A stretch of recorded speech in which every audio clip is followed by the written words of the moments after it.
that our audience really need. Yeah. This is what the president said regarding that issue. I've been accused of micromanaging, but unfortunately, sometimes when you don't do it, nobody does. It's better to be accused of micromanaging and get things done than to do nothing at all. You are a leadership and management expert by virtue of the academic credentials you possess and also experience out here. Yes. I have this one question for you. Yeah. What is the president's philosophy of management? This one. Maybe minds like Arab Kirua have shallow ambitions. For the president, his ambition is to make Kenya the Singapore of Africa. This is what he had to say this week. That Singapore was like Kenya 60 years ago. Today, 95% of people in Singapore are homeowners. In Kenya, it's the opposite. 7 million people are living in slums. We can catch up with Singapore, Malaysia, and South Korea if we make the right decisions. I will make those decisions. Waziri Kirwa, are you suffering from shallow ambitions, you and others who criticize the president? Well, I think possibly our appetite for money that does not belong to us is very low compared to him. Otherwise, in terms of ambitions, I wish Kenya was even ahead of Singapore. Because, but it will take an effort and it will take also prudent management of resources, including no wastage, including making decisions that will outlast the current regime. 2 million daily for printing services at State House, that is wastage from your optics? For me, that's wastage. What are you printing? What really are you printing? 1 billion for advisors? Yes. What are they advising on? Every ministry has got an expert that understands the ministry better than anybody else. And those are officers being paid for by the taxpayer already. And this therefore means any minister allowed to operate within the parameters of his ministry can get the best advice so that the advisor becomes, the minister becomes the advisor to the president. And that's why the president has what we call cabinet every week or every often. Because cabinet is supposed to be a clearing house. And that is where all the advisors to the president or assistants to the president will meet with the president, deputy president, the attorney general, and make decisions based on how best this country can be run, how this this country can be managed in terms of resources, how to collect taxes without making it look so punitive to individuals starting businesses. So all those are decisions that if systems are running smoothly, the president can have a lot of time to rest and think about the future of Kenya. But if he's now almost like reacting to crisis after another, he will not have time to think about this country. He will not be able to philosophize and see beyond his regime. He's seeing actually himself as the last president of Kenya. Otherwise, if you know you are going to hand over to somebody else, you must create some rails that will create seamless transition from the current regime to the next. Maybe minds like Arab Kirua have shallow ambitions. For the president, his ambition is to make Kenya the Singapore of Africa. This is what he had to say this week. That Singapore was like Kenya 60 years ago. Today, 95% of people in Singapore are homeowners. In Kenya, it's the opposite. 7 million people are living in slums. We can catch up with Singapore, Malaysia, and South Korea if we make the right decisions. I will make those decisions.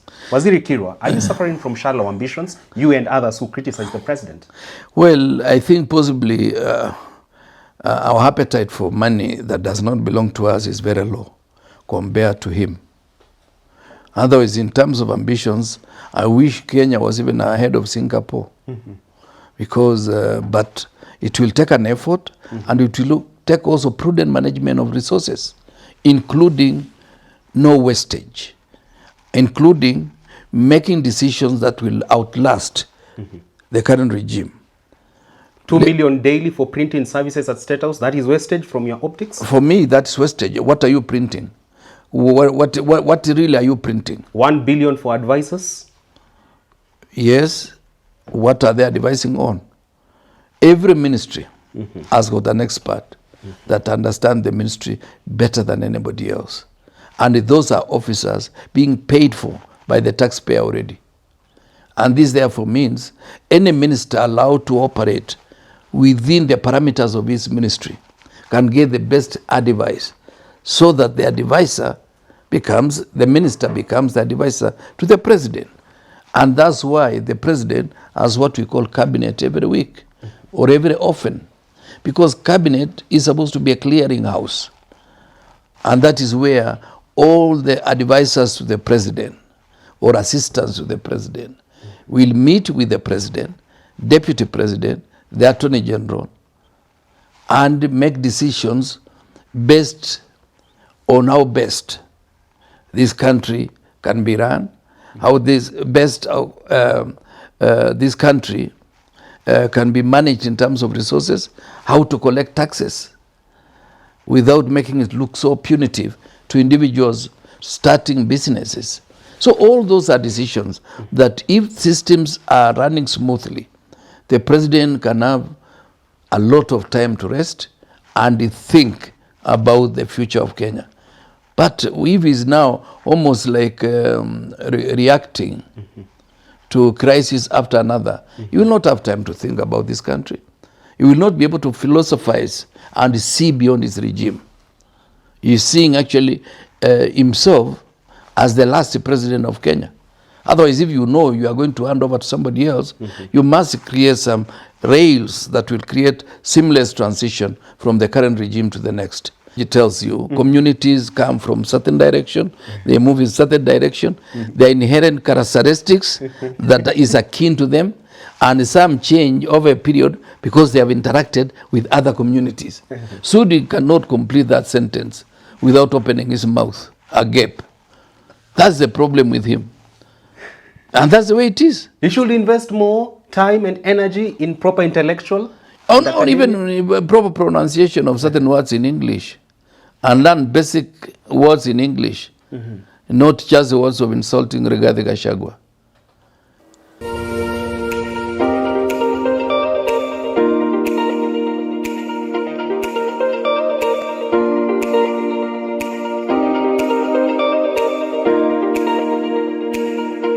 Great to have you on Richard Mwenja Exclusive. The month is September. We are witnessing the return of our resident analyst here, renowned, celebrated thought leader, former minister Ruto, Arab Kirwa is back on the show. I'm so happy to host him. Waziri, how have you been doing? It's been a while. Very well. Yeah, at least the Nairobi is getting better. That's why you can see us gravitating towards town. Yeah. Receive greetings from the people of Moi's Bridge. I thank God for them. I appreciate their greetings. Yes. They only have one question. Why is Kirwa not tossing himself for the Trans Nzoia gubernatorial ticket in 2027? Well, that's a tall order. For me, I think positions of governors, although we have governors who are above 70, I think it should be reserved for people in their middle age, because it's a CEO's position. If I was to run for any office in Trans Nzoia, you say the Cherangani or a senatorial position. But for governor, I would wish younger people to take those positions.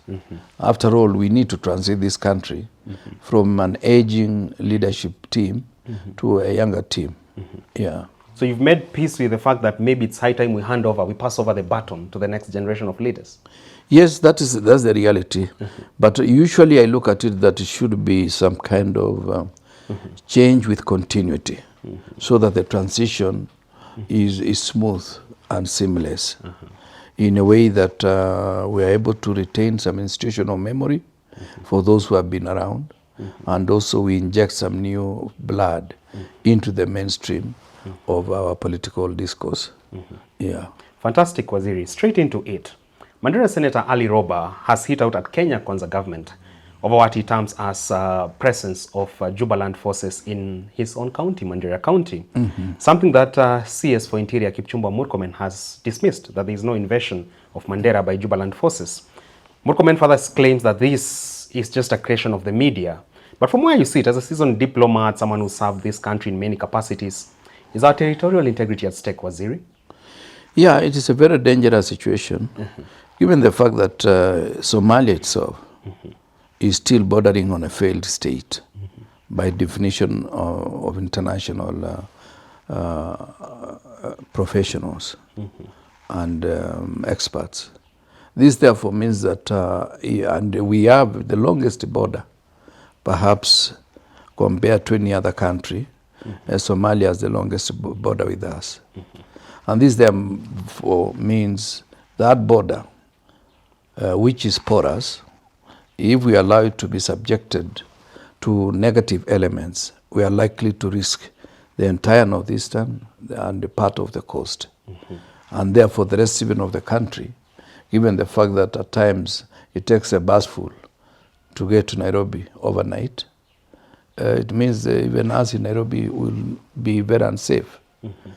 It behoves therefore on the part of the government to be careful in handling situations of security. I'm made to understand that thing has been necessitated by one individual who was in jail in Somalia, I think broke away. He's a former minister, and got himself hiding in either one of the houses or one of the lodges.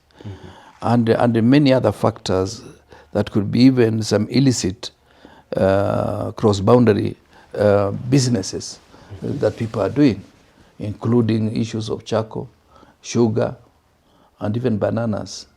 Because this Gedo area, all the way to Kismayo, it is very rich with a lot of charcoal, bananas, and of course, because Kismayo, port of Kismayo, may not be under good surveillance, you can find a lot of sugar that duty has not been paid for, getting into Kenya through that particular corridor. It is a serious situation, and my worry has been amplified by the governor of Tana River, who says there are people who he claims are not Kenyans. They could be aliens also from Somalia, who are being given identification cards, perhaps for purposes of using them in the next general election to provide support for some quotas within the regime. That is what Major Dado Godana believes? Yes, that is what he believes in. And for a governor to raise that alarm, it means it must be serious business. Serious business in the sense that it can also endanger its own people. You remember there are some of the forests within Lamu and Tana River that the negative elements have been hiding and therefore exposing their people or our people to a lot of danger. I would expect the government to scale up surveillance and reduce propaganda. You remember even when the president was there, he himself had the audacity to say the people of Northeastern have been suffering because of what we call vetting. You and I know all the counties that border other nations, such as start from here Kajiado, go to Narok, go to Kisumu, and not Kisumu, I think Migori, jump to Busia, Trans Nzoia, Bungoma, because we border either Tanzania or Uganda, there is always surveillance. I'm talking specifically about my county called Trans Nzoia. Even my son or my daughter or my grandson, when they are ready for identification provision, they have to get vetting from the sub-location or even from the village because of those issues of the cross-border exchanges, so that we don't register people who are not Kenyans and we allow them to Kenya unless they are coming knowing they are either refugees or they have another status they are doing here in Kenya. Those are some of the issues that we should separate propaganda and the desire to get extra votes from those you are registering. So I would have expected the president to talk generally about all border counties, including Turkana, including Trans Nzoia, so that it is a government policy that cuts across. But to go and become populist by talking as if the people of Somalia have been suffering because there is no government that has been taking care of them is incitement that borders on almost allowing some of the international crimes to be visited on Kenyans or in our own soil. Yeah. Waziri, Sisa's wife must be beyond reproach. And now that you're talking about potential territorial invasion by Jubaland forces to Mandera County, does this mere suspicion itself further stain the name of KDF? It does create a lot of challenges because apart from our own soldiers in Somalia, the boundary has been improved in terms of surveillance, and therefore I would have expected that there is no individual coming in without tacit or express approval by the regime of the day. It really creates a lot of question marks that how are we safe, even here in Nairobi, when a country that is known to have challenges is able to bring their people all the way to Nairobi. I'm told at times even the president of Somalia comes to Isli and he moves like anybody else without the normal protocol. You know, if I went to Uganda, I will not get protocol. But when I was minister, if I was to go to a country like that, they would give me some basic protocol. And that protocol is meant not only to protect you from any dangers, but also to make sure that you do not get into the wrong places that can create security threat. So some of these things when people do, you realize that the current regime does not care. If Kenya was to go down with them, if they are not in leadership, they would rather Kenya goes down the drain and they don't care about it. Yeah, but I'm happy at times I think the president listens to our conversation. The other day I saw him saying, oh, they accuse me of being a micromanager. Sure. So I would rather, then he says, I would rather micromanage instead of letting things not be done. I just want to advise my brother, the president, that activate the systems, activate the institutions, and allow them to make decisions independent of your micromanagement. This country will run smoother and in a more robust way than is the case today. Yeah. To rope in the context that our audience really need, this is what the president said regarding that issue. I've been accused of micromanaging, but unfortunately, sometimes when you don't do it, nobody does. It's better to be accused of micromanaging and get things done than to do nothing at all. You are a leadership and management expert by virtue of the academic credentials you possess and also experience out here. Yes. I have this one question for you. What is the president's philosophy of management, this one? Well, I don't know whether he has any philosophy at all. I think for him, the farthest his eye can stretch, he would want to be in control. So, and he is what we call control freak. He wants to control, and he doesn't want anything to be done away from his purview. This therefore means he cannot trust anything has been done unless he himself has seen it being done. Because you see, in all systems, management is multiplying your capacity through the efforts of other people. By ensuring that you're doing the right thing and so-and-so is doing the right thing. At the end of the day, they say when you allow experts the latitude of freedom to make decisions, they end up giving you better results than if you are to micromanage them. This is something that the current regime needs to learn. That when you allow professionals to run the show, they will do it better than if you are to be directing them all of us all the time. Like when you are here now, those who are directing the show are trained to do that. True. So I will not be telling them do this, as if I know better than they do. You end up actually confusing people and wondering how can we make this guy comfortable, because he does not understand anything basic about media, but he wants to be now a director of his own show. So that's a problem with William. Even when he's doing well, you over-directs. Have you realized that at times he's even the masters of ceremony? In a function, Fulani, Flani, Flani. When you are the president, you just sit down, you wait until you are called upon. Your Excellency, I now have the pleasure of inviting you.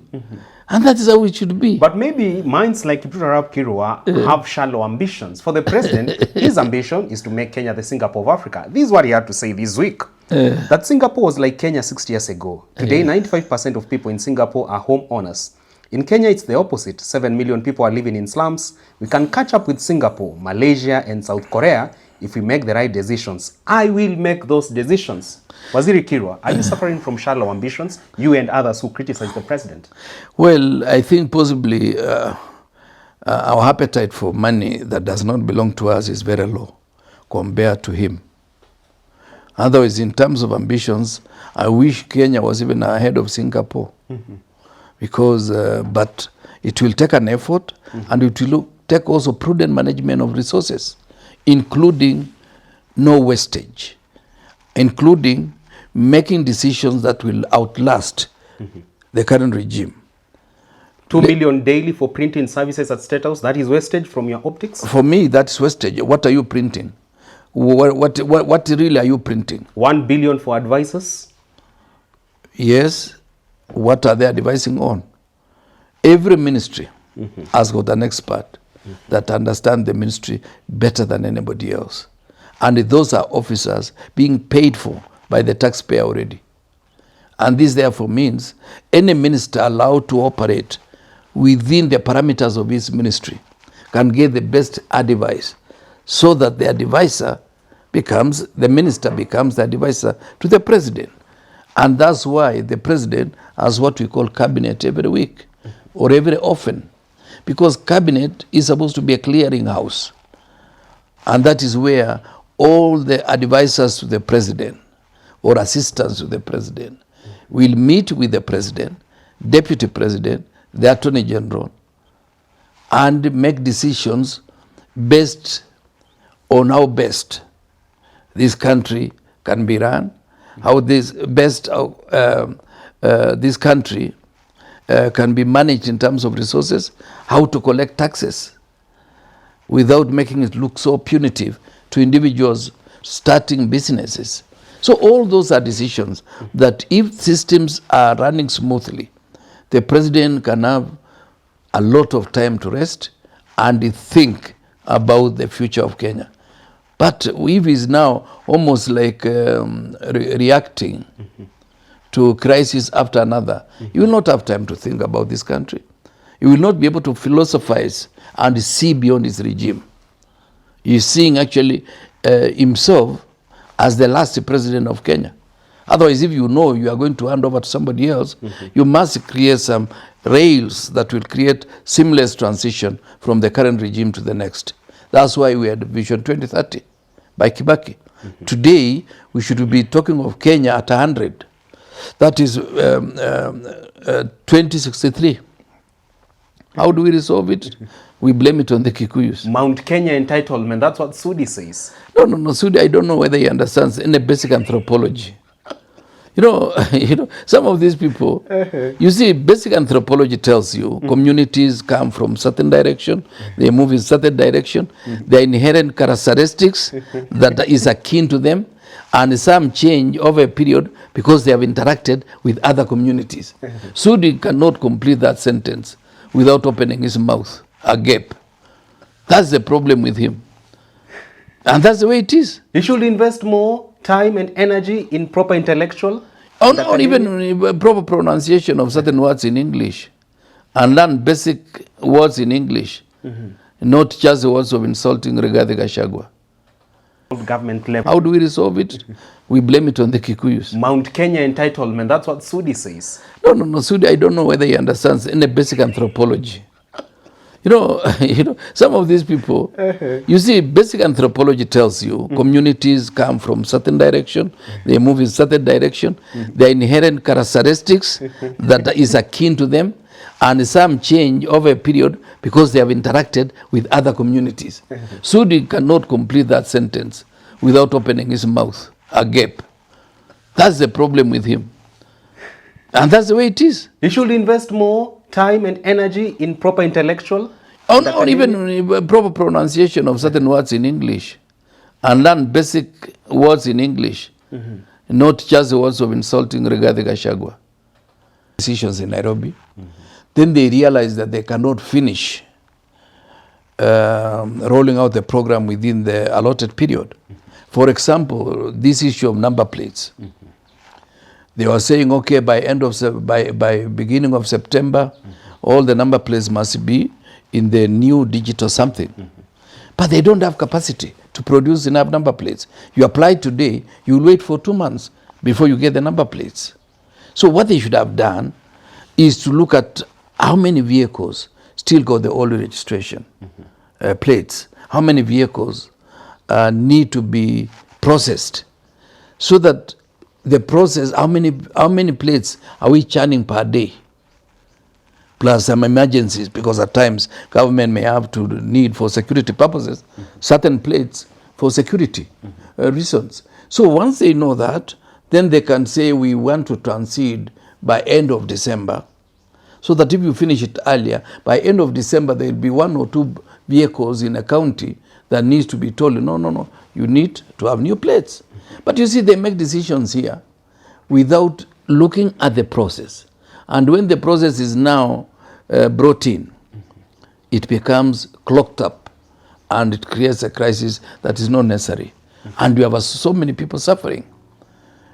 But as he's talking of e-procurement, that's what you mean? Yeah, e-procurement. E-procurement, where is the money? The 11 billion that went through e-citizen. Why doesn't he seal that loophole? Who is the beneficiary of that money? Why is Kenya Revenue Authority collecting less than their projections? It's because those projections are artificially fixed.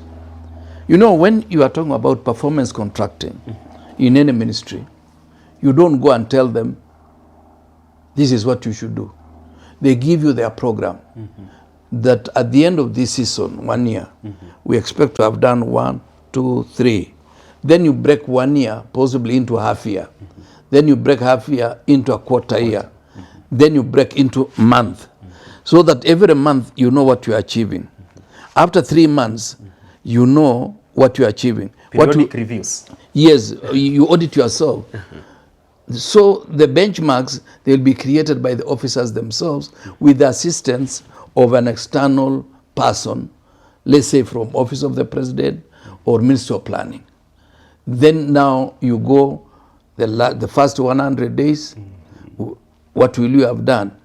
And that's what we are calling Rapid Results Initiative. Rapid Results Initiative. And you look for champions. You say, now, Richard, you are the champion. When it comes to extension services, you are the champion. So we benchmark on you. And we expect you to deliver. So when you deliver for these 3 months, you deliver for 6 months, at the end of the year, you end up being the best.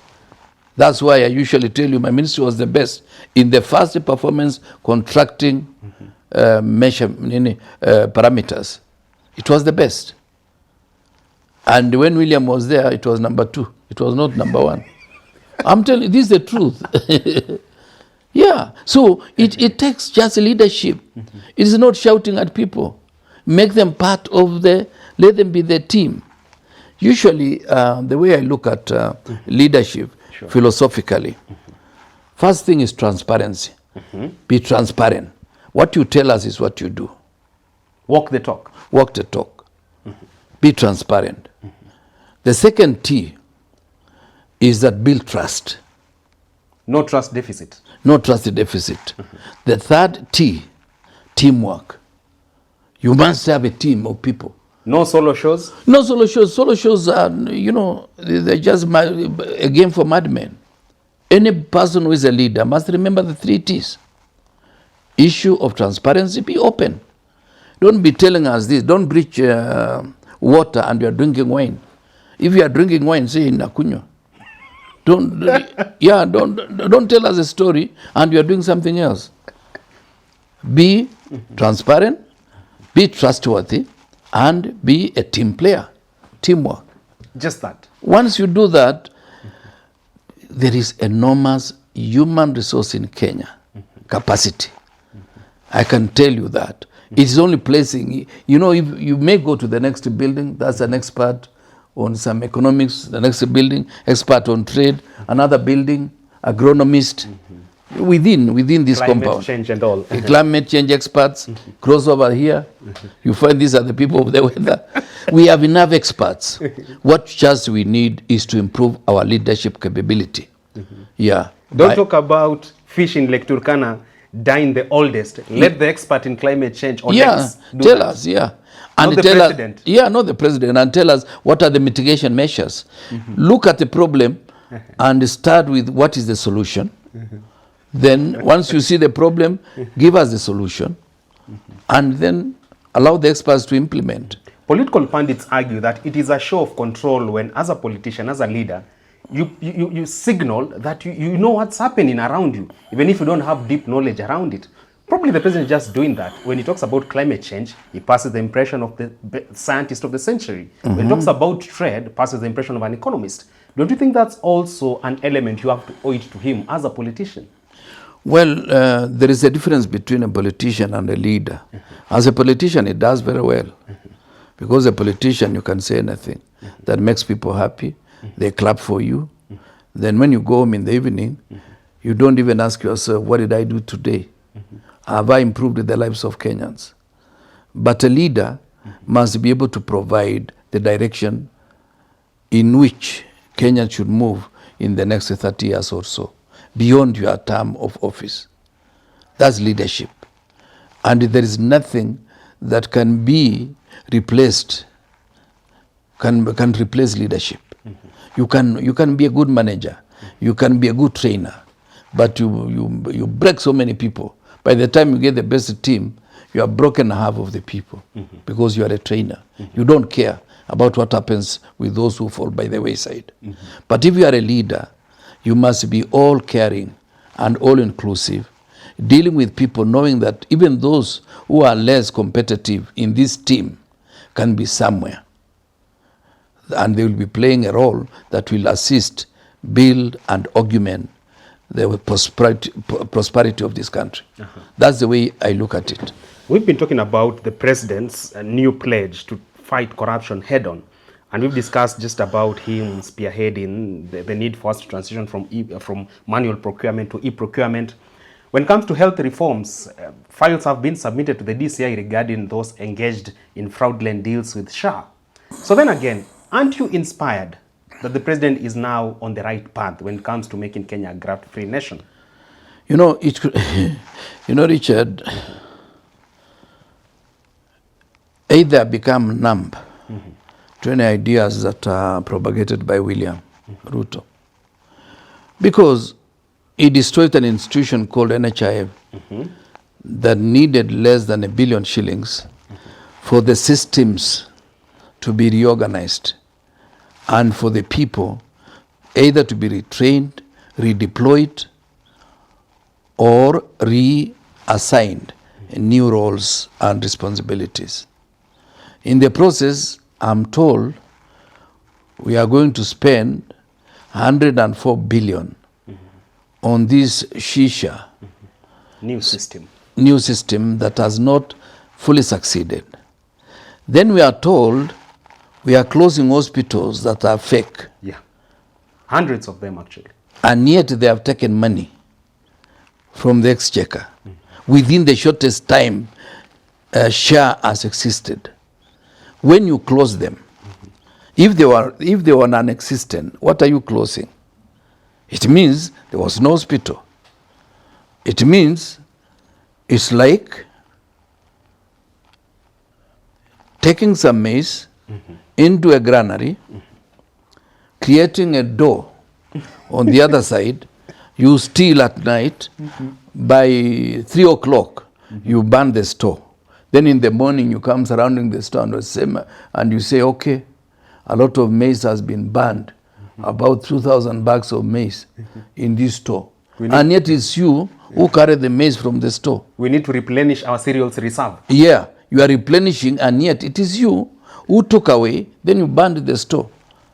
Then we have lost, because the store was built with our resources, the maize was ours, and you have burned the store. We have to build another store. So the store is not the problem. The maize is not the problem. You are the problem. The leader who told us SHA is the safest. The game changer, actually.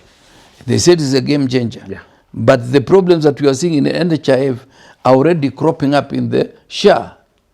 So where is our safety? Where is our safety? So you want us to believe William Ruto, Aden Duale, that they are now fighting corruption? They are talking tough on corruption. They fight You against can corruption. talk tough on corruption, but you are still dealing with corrupt individuals. The CS declared war on cartels. But it could be one of the cartels. A whole CS? Yes. A cartel does not have to be away from the ministry. A CS from a marginalized area where healthcare has not really penetrated, can go against his people, emasculate SHA, yet his people will be the biggest casualties. But what is the mind of a thief? The mind of a thief, he does not care about whoever he's stealing from. If you have one bag of maize and that is what will save him between now and tomorrow, he will steal from you.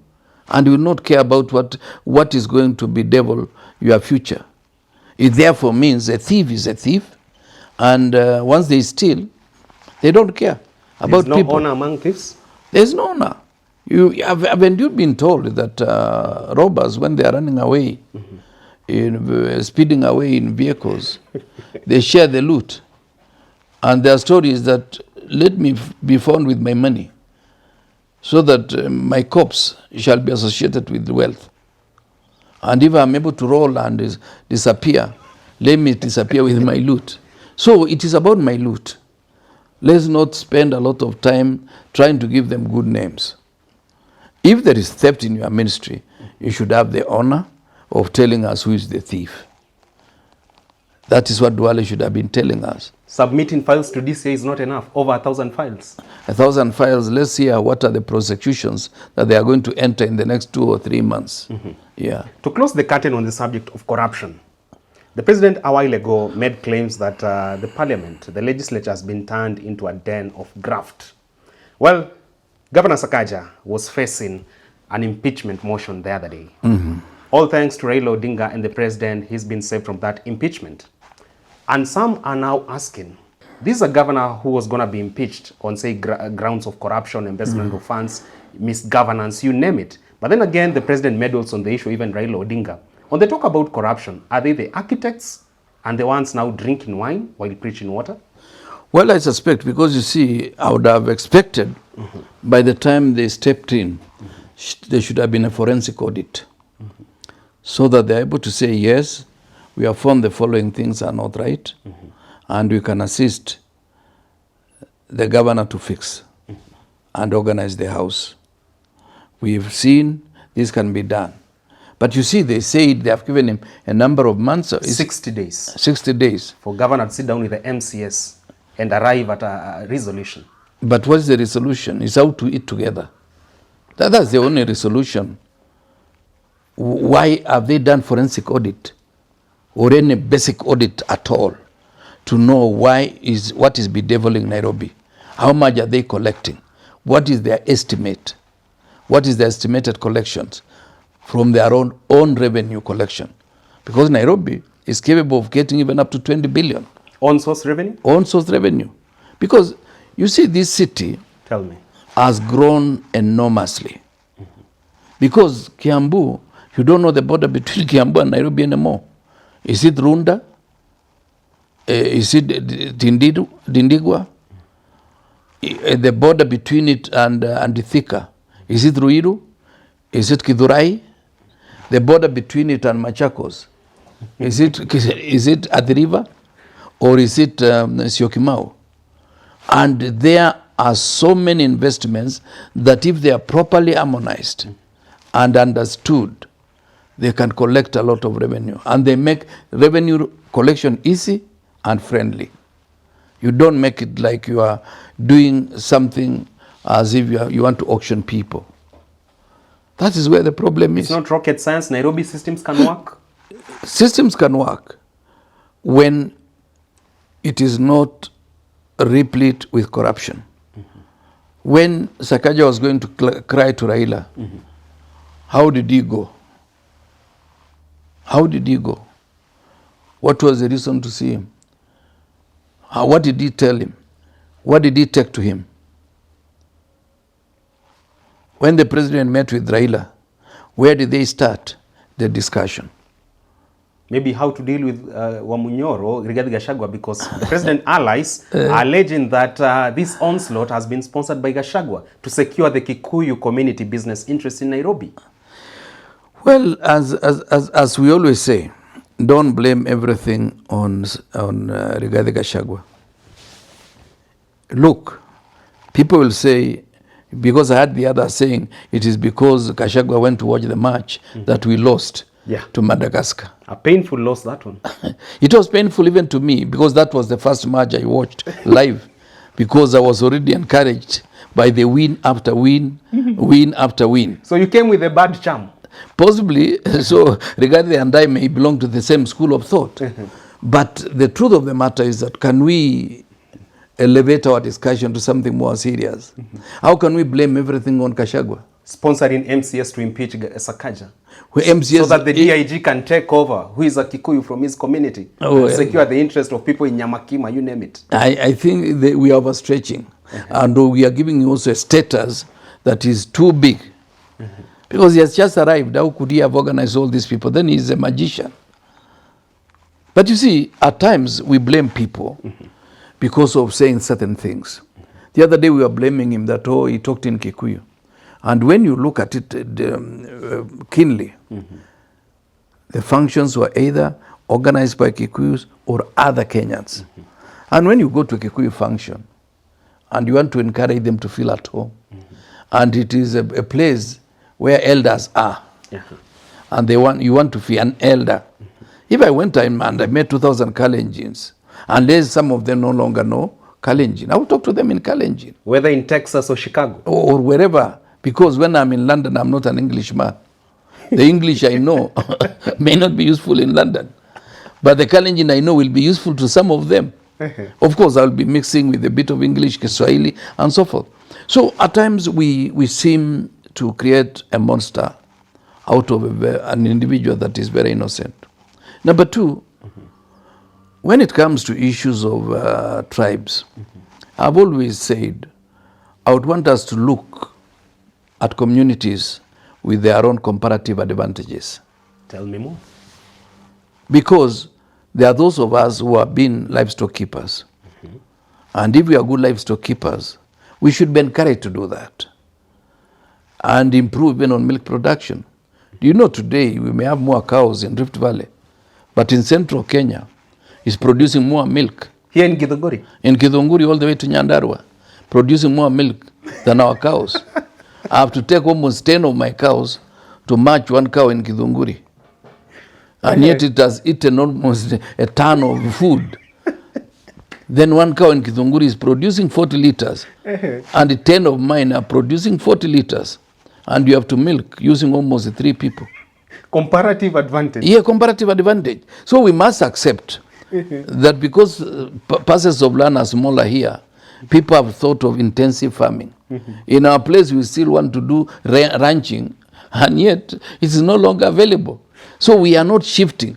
And instead of saying, okay, what will be our problem? How do we resolve it? We blame it on the Kikuyus. Mount Kenya entitlement, that's what Sudi says. No, Sudi, I don't know whether he understands any basic anthropology.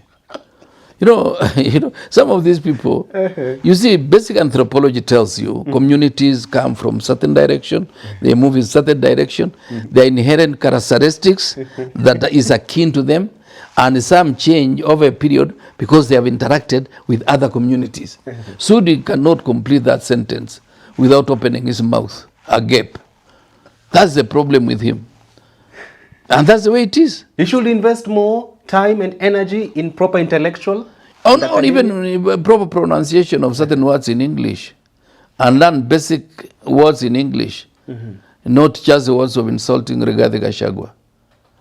So when Rigathi Gachagua talks about the Kikuyu controlling a chunk of the economy of Kenya, ask yourself, the economy of Kenya, GDP, 56%, if not 60%, is in Nairobi. They are the drivers. Yes, these are the drivers of the economy, Nairobi. For every 100 shillings you make in Kenya, 60 shillings will end up in Nairobi. Who are the owners of buildings? Who are the owners of many of these businesses? Whether it is a kiosk, whether it's a 5-star hotel, whether it is a small M-Pesa outlet or the bank. How many banks are owned by Kikuyus in Nairobi? So some of these things are realities. And instead of fighting the Kikuyu, let us learn. How have they done that we can, so that we do better? Don't fight the Somali community. Don't fight the Somali. Benchmark on their business. On their business, including the capacity that there is a measure of trust. Because for the Somali community, we can give you 10 million shillings. You invest. You give us your program. You will give it back to us without a penny, or unless you are giving it as a sadaka.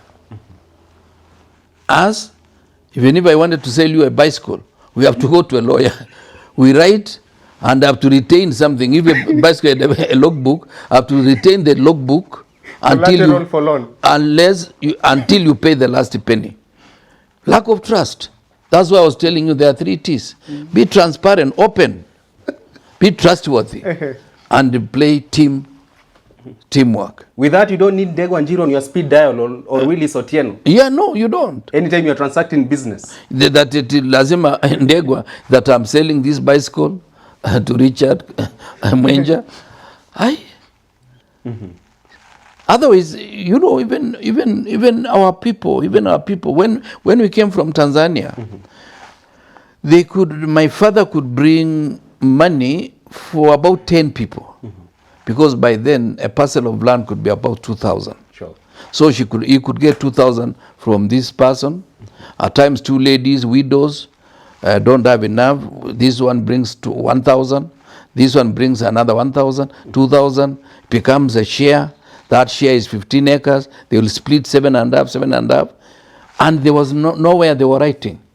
She will know that this from Richard, this from Ryan, this from Faloma. This is from, what is it? Maureen Wangare. Then we come and stay. That's why when you hear Kablamai, when you hear Kipkege, Ngonyek, that is how they collected, because there was trust. Today, if you give somebody 10,000, next time you see him in the street, he runs away because he doesn't want to pay you your money. Yeah. Don't say that we are not going to play second fiddle to the Kikuyu community. Just catch up with them. Be trustworthy. Just that. Be transparent and play teamwork. That way you don't blame Gachagua for every thunderstorm. Don't blame Gachagua for everything that you do. Even bad manners, you start a cooperative, you get money from the bank, and you dissolve the cooperative. How many cooperatives are there in Rift Valley? You remember the Muranga cooperative that used to import fertilizer directly. You know, these are some things we must tell our people. Learn to be trustworthy. Just that. Learn to be transparent. Yeah. Talking about that, is that transparency, trust, and just sense of accountability what informed you, the United Opposition, where you belong, to go for Mukisa Kitui as the head of your secretariat and spokesperson for your coalition? Because then again, many want to believe he's the only person maybe who came with the right bread and butter that you needed. Is that so? Well, it's partly informed by a number of factors. One is this experience as a leader. Number 2 is academic credentials. Number 3, the fact that among the leaders now in our coalition, many of them know him very well. And there is no better person who can be your spokesperson than the person that you know what he's likely to say in a situation.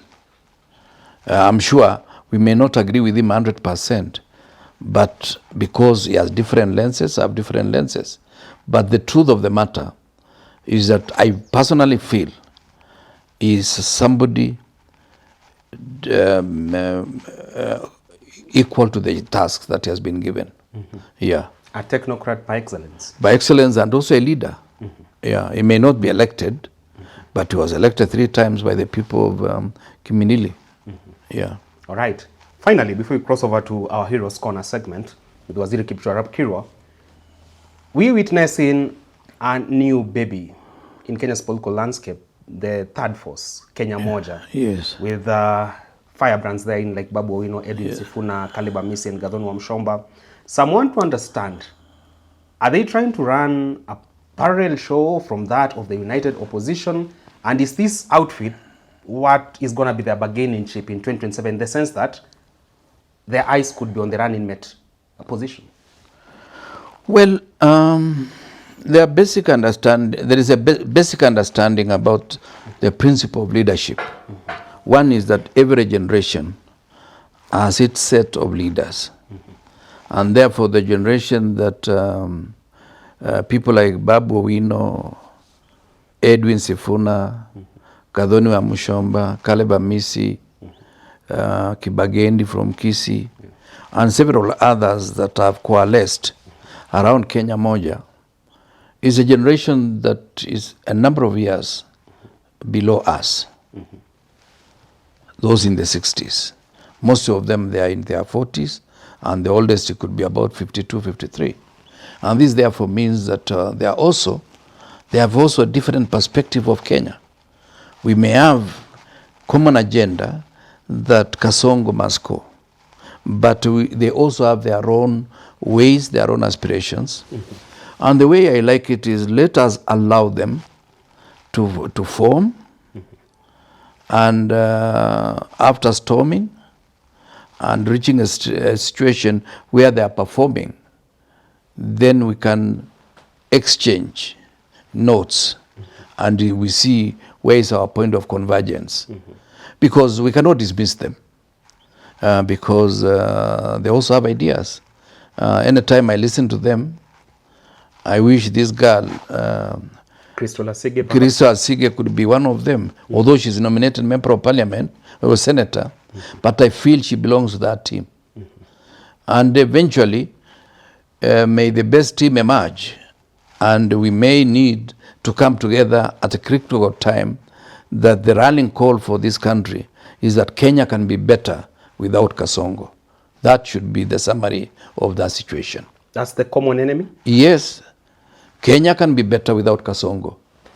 If it is Sifuna, if it is Wamanyora, if it is Babu Owino, Wamshomba, or Eugene, or any other person that is going to lead us away from Kasongo and create a better, that team will create a better Kenya. That team will make Kenya the Singapore of Africa? Yes. In record time? In record time. It may not be 10 years, but it will take a bit of time and will be on the right rails. As I told you at the beginning, in the next 25 years, for every 4 people in the continent, in the entire world, are Africans. For every 4 people, 1 is an African in the next 25 years. And this therefore means Africa, we need to improve our intra-Africa trade, intra-East Africa trade, and we need to sharpen the tools of our people. And we ask ourselves, after artificial intelligence, what is likely to come, so that we prepare generations to come for the market of the future. Would you implore leaders like Raila Odinga to maybe prepare us for this transition that you're talking about as they phase out from leadership and politics? Well, Raila has done his bit. And you see, this is a relay. He has handed over his baton to the generation of Ruto. And the generation we are talking about is even much younger. I get only thrilled by the words and the wisdom of President Nyerere. Tell me. Where at 62, he decided to make sure half of his cabinet was under 40. And he said, those who are above 40 have been with me for the last 24 years. And therefore, they are likely to make the mistakes I made, and they may not have a new vision for Tanzania. He appointed half of the cabinet, including Prime Minister of the time, Edward Sokoine, Prime Minister of Tanzania at the age of 39. Then he took him back to school later. Then he brought him back and he appointed him Prime Minister. Unfortunately, we lost him through road appointed accident. him, then invested in his capacity? In his and capacity. He went back to school to do a degree outside the country. Then he brought him back and he reappointed him Prime Minister. That's a lot of wisdom. He knew the future is for the young. Raila could perhaps do the same for Glory Oruoba. I don't know. You know, Raila's style has sort of waned with time. Yeah. It is only that there are good things to remember about him. Otherwise, in terms of new capacity to perform, he'll be overreaching himself. Even at my age, I feel age is catching up. Raila is many years older than me. Maybe because you've refused to be a Gen Z like Oburu Odinga, you've given up too early. No, those are madmen, you know. How can you call yourself Gen Z at the age of 80? You are insulting the generation, the Gen Z and millennials. Why? And you have grandchildren. You assume that nobody else was born after you. The best thing to happen to Kenya after the sliced bread, perhaps? Well, I don't know. I don't know. I think it is something that it is bordering on sycophancy, bad manners, and the excesses of display of arrogance. At the age of 80, as a grandfather, because he's definitely a grandfather. If I'm a grandfather at my age, 60-something, at 80 he must be a grandfather of many, or even great-grandfather.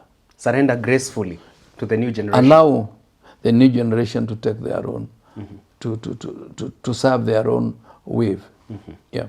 All right, there you have it. At that point, we wrap up our conversation today discussing a raft of issues in Kenya's political governance and economic setup. From what has to do with Governor Sakaja's impeachment motion that has been shelved, to also matters to do with leadership and management capacity of our president and other leaders in this country, and also the future of Kenya's politics, now that 2027 is around the corner. You've heard it from Waziri Kipchumba Arap Kiro, a seasoned leader in this country, served the nation in many capacities as MP for Cherangani for 20 years. Came to an end in 2007 general elections, went further to serve the country as a diplomat, and he sits across this table as a renowned thought leader and opinion shaper. Waziri, thank you so much for slating time. It's my pleasure all the time. Who is our hero today? Our hero is a Tanzanian who I served with at the AU and serving Somalia. Myself as a special envoy to Somalia on behalf of IGAD. He was special envoy to Somalia on behalf of the UN system, based here in Nairobi. I was based in Addis Ababa because by then the chair of IGAD was an Ethiopian. And of course, for AU, special envoy was the late Diarra, who later on went back to Mali and became minister, but unfortunately passed on. Of course, just to remind you here, the deputy to Diarra, who was based here in Nairobi, was Wafula Wamunyinyi. Wafula Wamunyinyi? Yes, was a deputy, a special envoy to Somalia. Allah? And from time to time, we used to go to Somalia, and he had a unit within the AMISOM camp. So we could sleep there because we could not be allowed. We were not allowed to get into open areas unless we had armored vehicles. So I used to sleep in his unit, and we shared a lot in common. Wafula Wamunyinyi? Wafula, Atanas, Misiko, Wafula, So when you are talking about Jubaland forces threat, you understand it? Yes, Puntland, Argesa, Kismayu. Those are places that we were able to tour on my 4-year tour as IGAD special envoy to Somalia. So the man who was serving the UN there is the late Augustine Mahiga. Augustine Mahiga? Yes, Dr. Augustine Mahiga, a Tanzanian who started his early education in Dar es Salaam. Then he went to various universities, completing his doctorate and serving as an envoy to the UN. Later on, he became UN Special Envoy to Somalia.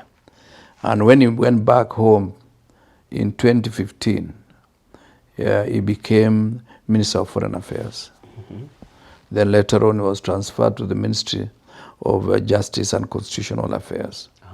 Unfortunately, in 2020, because during the period of COVID-19, we lost him. We served very well because we used to come for meetings here in Nairobi at the UN, Unipos, and at times we used to hold meetings at the AU Special Envoy's office near the Upper Hill, or they come to my office in Addis Ababa as IGAD Special Envoy to Somalia. We exchanged a lot of information, a lot of experiences with him. And he himself was a trained diplomat. That's why when I came back, I went back to school to do my second master's in international studies. He possessed the right credentials He for that had job. the right credentials for the job. I was using my intuition and my experience as a leader. And I learned a lot because I was able to funnel out a strategy for revitalizing institutions in Somalia. And he supported me greatly. He's a great man with a lot of humility. Really? Yes, a lot Despite the PhD? Oh yeah, he was so humble. He never even told us about those things. Even if you were to tell him about education, he would laugh as if he's not the one who went to school.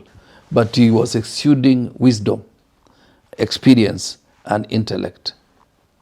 Tanzania lost a gem. Yeah, a gem. Somebody born 1945, we lost him 2020. That is our hero today. Augustine Mahiga. Augustine Mahiga. I hope I will get the clip to send to the family in Dar es Salaam. You surely will. Yeah. So what's your rallying call to foreign diplomats? Well, in terms of just getting the job done and not really being out there for political mileage. You know, it is good. It is good to spend time and focus on the fact that this country can be better. Every effort that you spend improving the welfare of Kenya, you're also improving the welfare of Africa and the rest of the world. And therefore, don't say I will do nothing just because the little that you will do, you find it too minute to make a difference. Even if you are to do something small, it will make a huge difference on the welfare of our society and the just government of men and women. Your contribution is never too small. It's never too small. All right, the hummingbird principle, I guess. Yes, it's cumulative effect. If all of us were to make some little effort, at the end of the day, it will be a ton of effort. Don't dismiss me because I don't have a PhD. No.